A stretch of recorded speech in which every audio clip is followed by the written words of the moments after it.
I almost skipped it. That monthly family dinner, the one my mother treated like some sacred ritual. My calendar was crammed, not with social calls, but with board meetings spanning 4 continents. Yet here I was, walking up the long driveway of their lakefront estate, feeling the weight of tradition pressing down like an unwanted guest. "Grace, darling," Mom called, her tone hovering between excitement and judgment. "You look comfortable." I glanced down at my deliberately simple outfit, a soft gray cardigan over a crisp white blouse, jeans, and practical flats.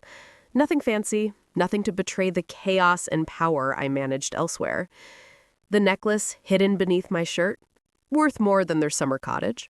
A quiet little flex. They didn't need to know that yet. Dad was already seated with his usual group of business acquaintances, all in tailored suits and smiles too wide for comfort. "Consulting work, no dress code," he said with a knowing smirk. If only they knew I'd just signed a $700 million offshore energy acquisition in the Uber over. My lips curved into the faintest smile, hidden behind my glass of water. "Thomas's fund just hit $3 billion, Mom announced proudly, gesturing toward my older brother in his perfectly pressed navy suit. "Could have been higher, but the market's tricky." I sipped my water, concealing my satisfaction. The market hadn't been tricky. My company had caused that dip by snapping up 2 of Thomas's partner banks last month. And I was still working, still planning. "And Grace, what was it again, dear?" Mom's voice drew me back. "Just a sustainability company, Mom, small operations," I replied. She nodded and turned back to the guests, clearly trying to minimize my achievements. "Very persistent," she added, as if persistence could ever be measured against billions of dollars. My phone buzzed. Zurich office. Latest merger numbers. I ignored it. The real performance, the real excitement, would unfold soon enough. Dad set down his fork, his eyes locked on mine, the expression serious. "Grace, I think it's time you let me guide you, show you how business really works. You know, investments, networks, connections." I knew this moment would come, a little family power play before the real empire revealed itself. "Thanks, Dad, but we're doing fine, really." "Fine?" He leaned closer, that familiar tone that always made me want to prove him wrong. "I've built companies for 40 years. Let me invest a little, show you the ropes." Thomas smirked, a lazy tilt of his head. "Could probably use some real expertise, sis," he said casually, unaware of the empire I had quietly built while he polished his shoes in front of venture capitalists. Another buzz, and another. 5 more in rapid succession. "Grace, at least look at your messages," Mom said, a little more impatient now. "It could be important." "It's fine," I said, but reached for my phone anyway. Just work stuff, I told myself, but the notifications made my stomach drop. Breaking news: Horizon Energy Holdings revealed as the world's largest private renewable infrastructure company. Secret founder identified: Grace Whitfield. Everything went silent for a heartbeat. "Are you okay?" Mom asked, seeing my expression. "Problems at your little company?" Before I could answer, the dining room doors flew open. Daniel, my OCO, burst in, tablet in hand. "Ma'am, I apologize for the interruption." He froze, taking in the full scene of candles, crystal glasses, and an oblivious family. "What is it, Daniel?" I asked, keeping my voice calm, though my stomach tightened with anticipation. "The story broke," he said, finally finding words. "All of it. Your net worth just surpassed $15.4 billion with the market reaction." Mom's silverware clattered onto the floor. Dad choked on his wine. "But billions? There must be some mistake." "No mistake," he said professionally. "Ms. Whitfield is the founder and CEO of Horizon Energy. We've been in stealth mode for 6 years, but a leak revealed everything." Thomas's face turned pale. "Horizon Energy? The company buying every green tech project?" "Yes," I said, "standing, including the 3 regional grids your fund invested in last year." Sorry about the market dip, by the way. 15 billion? Mom whispered. "Actually, Daniel checked his tablet. It's 15.9 billion now. Market is reacting very positively to your reveal. Dad stared at me like he was seeing a stranger. But you said it was just a small company. No, I corrected softly. You said that. I just never bothered to correct you. My phone buzzed relentlessly, calls from news outlets, energy ministers, and corporate partners. Mom's voice trembled. Those trips? Consulting meetings? When you thought I was meeting investors, I was acquiring power plants larger than Thomas's entire fund. Daniel's tablet pinged again. Ma'am, CNN is asking for an interview. Also, the president of Brazil is holding for you. The president? Dad's friend's jaws dropped. We're building their national solar infrastructure, I said casually, gathering my bag. One of our smaller projects, actually. Smaller? Thomas whispered, incredulous. The EU contract is larger, Daniel added helpfully. I checked my watch, the discreet $3 million piece I'd kept hidden. Daniel, have the car ready. We're heading to the command center. Your office? Mom asked faintly. The main headquarters is in Geneva, others in Vancouver, Dubai, and Nairobi. Dad stood shakily. Grace, about my offer to guide you. Thank you, I smiled. But I have a summit to prepare. Heads of state get nervous if you keep them waiting. My phone buzzed again. My executive team calling for crisis management. But this crisis, this reveal, felt unusually satisfying. We'll need to reschedule dinner. Running a global infrastructure empire fills the calendar. Global empire? Mom repeated faintly. The little project you worried about? I paused at the door. It's now bigger than the top 5 oil companies combined. But thanks for your concern. I left them there, amid scattered silverware and broken assumptions. Sometimes the best revenge isn't proving people wrong. It's letting them discover just how wrong they were in front of an expensive bottle of wine. The car ride from the lakefront estate to the Geneva headquarters felt surreal. Mom and Dad, still reeling from the news, had been left behind in a state of disbelief. Thomas had called my phone no fewer than 8 times already, but I ignored the incoming waves of panic. Right now, I had bigger things to focus on. Daniel, sitting next to me, was reviewing the latest numbers on his tablet. Ma'am, the Asian markets are responding positively. Horizon's stock is up another 6%, he said, almost casually, as if it were just another day at the office. Good, I replied, scanning the horizon through the car window. The sun was beginning to set over the Swiss Alps, casting a golden glow across the city. Prepare the video link for the cabinet ministers. I want them on the line the moment we reach the office. The Geneva headquarters wasn't just an office. It was a command center for a global empire. Screens lined every wall showing real-time energy grids, market fluctuations, and operations in North America, Europe, Asia, and Africa.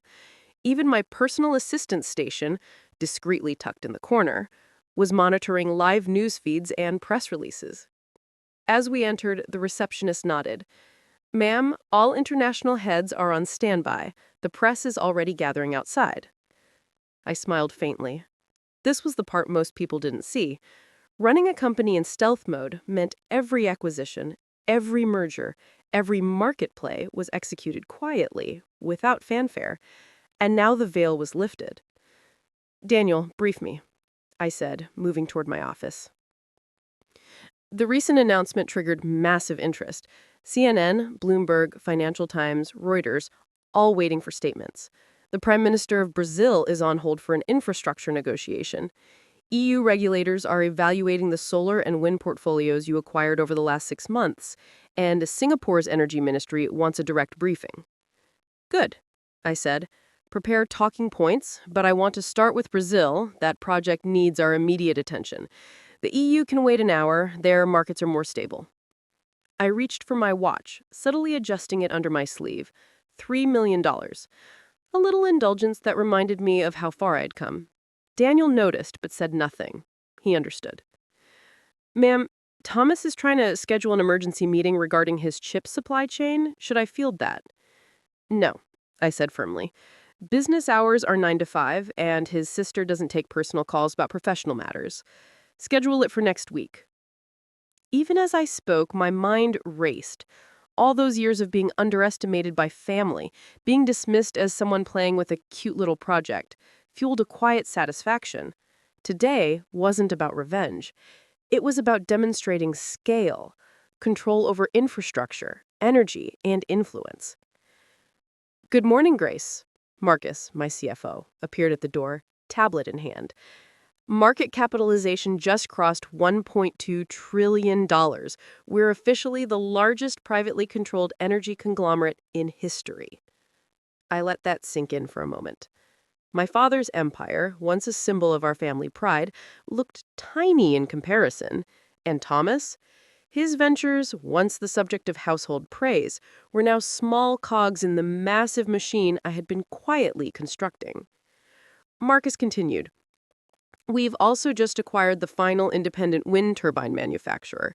That puts us in control of 98% of the global renewable energy supply chain, including previously Thomas's portfolio. Dad's voice, cautious now, came from behind me. Including everything? Everything, I confirmed. Control the infrastructure, control the world. He sank into a chair, staring at the screens, a mix of awe and fear in his eyes. Grace, I never realized. No, I said, softly, almost pitying. You were too busy telling me to be more like Thomas to notice who was actually building something extraordinary. Mom appeared, looking both proud and bewildered. Darling, this is... She faltered, taking in the wall of screens, the bustling assistants, and the empire spread before her. I walked over and touched her shoulder lightly. It's Horizon Energy, Mom, the company you dismissed as a small project. The world didn't know. Now it does. She swallowed, eyes glistening. I didn't see it coming. Not in a million years. Sometimes, I said, smiling faintly, the best lessons aren't taught. They're discovered. The phone buzzed again. Brazilian officials. I answered on speaker. Yes, let's finalize the national solar plan. No compromises. $12 billion is our final offer. Yes, I understand. It's a nation's worth of energy. That's why we're offering it. I ended the call, turning to see my parents standing silently, absorbing the weight of each negotiation, each acquisition. Mom whispered, You just negotiated with a president. Yes, I said simply, and several more today. The world doesn't wait for permission, it waits for execution. Marcus's tablet pinged again. Ma'am, Thomas is requesting an emergency meeting regarding his chip supply. They're panicking over Horizon's control of the market. Tell him, I said, submit a formal request. We don't do casual family interventions for global business. Thomas appeared in the doorway moments later, unkempt, flushed with panic. Grace, this is insane. You can't. I didn't look up.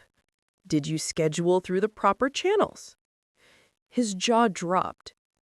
You're my sister? The one we dismissed? Yes, I said, voice calm. The same one who, while you were bragging at country clubs, quietly built a company controlling the world's renewable energy infrastructure. Business is business, Thomas. Isn't that what Dad always taught us? Daniel pinged again. Ma'am, the G7 leaders are waiting on video call for project briefings. I nodded. Thank you, Daniel. Let them in. The screens lit up. Each leader's face appeared, eager and anxious. The calls weren't for interviews or pleasantries. They were for decisions, contracts, and negotiations. And I was at the center. Dad finally found his voice. Grace, why didn't you tell us? I turned to face him fully, calmly, unwavering. Because if I had, you wouldn't have seen it for yourself. You would have doubted, questioned, and perhaps even tried to stop me. You saw only what you wanted to see. Mom's voice, small and almost trembling, asked, We could have helped. Perhaps, but this was never about help. This was about execution, vision, leadership, and sometimes family advice isn't enough when the stakes are global. Marcus appeared again, tablet in hand. Ma'am, the latest acquisition has completed. Global Tech Solutions is now part of Horizon. That company alone was worth more than Thomas's entire portfolio. Mom sat down heavily, overcome. Thomas slumped in his chair, speechless. I glanced at them both and allowed a faint smile. Family dinners are no longer mandatory. Success has its privileges, and the board of the country club will learn soon enough that ownership trumps membership. Dad nodded slowly, finally understanding. You're not just successful, he said quietly. You're powerful. Truly powerful. The difference, I said, smoothing my blazer, is that I always was. You just couldn't see it through your own assumptions. I stood, moving toward the conference room, phone buzzing with the White House on the line. Excuse me, countries to negotiate with. Mom whispered after me, a hint of pride in her voice. I'm proud of you. I paused at the doorway, looking back. Thank you, Mom. After 5 years of being dismissed, it feels good to finally be seen. And then I stepped into the conference room, surrounded by screens, calls, and an empire that had grown silently under the radar.